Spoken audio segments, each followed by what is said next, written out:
பாட்டை நீங்க உள்ள போய் பார்க்கணும். இப்ப நான் ஒரு சாமி பாட்டு வர்றேன், எல்லாரும் கண்ண முடுறீங்களா? இந்த காலத்து பாட்டுங்க.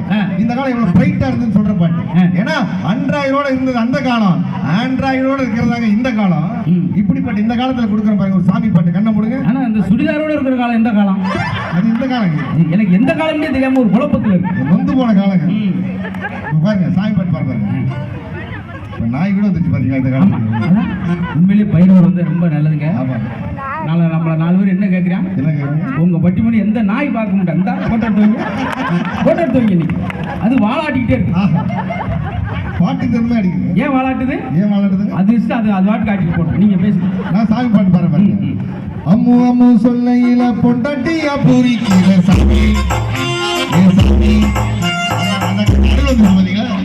இந்த பாட்டுக்கா? ஆமாங்க. அருள் வரலங்க, வெருள் வந்துருக்கு. Ready once more. Ammu Ammu சொல்லையில பொண்டாட்டியா பூரிக்கிற சாமி சாமி சொல்லையில நாட பீலி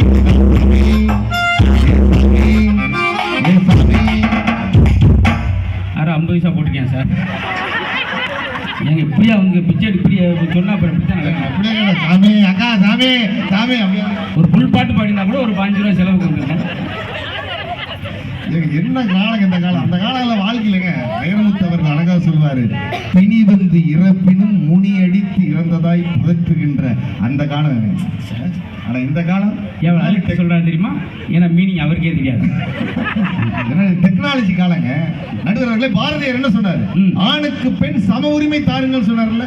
அதனாலதான் என் பொண்டாட்டிக்கு நான் சம உரிமை கொடுத்துருக்கேன். எப்படி கொடுத்தீங்க? சுடிதார் நான் போட்டு வந்தேன். போய் துவைச்சு கொடுத்த பின்னாடி அந்த அம்மா வீட்டை விட்டு வெளியே போவாங்க. என்னங்க கொடுமையான ஆளா இருக்கு.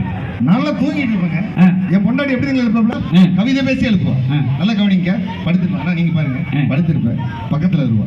காலையும் நீயே மாலையும் நீயே, இரவும் நீயே பகலும் நீயே, விடிஞ்சு போச்சு எந்திரி நாயம்பா. அது அந்த சுடிதாரோட வந்து அதுதான் பாவம்.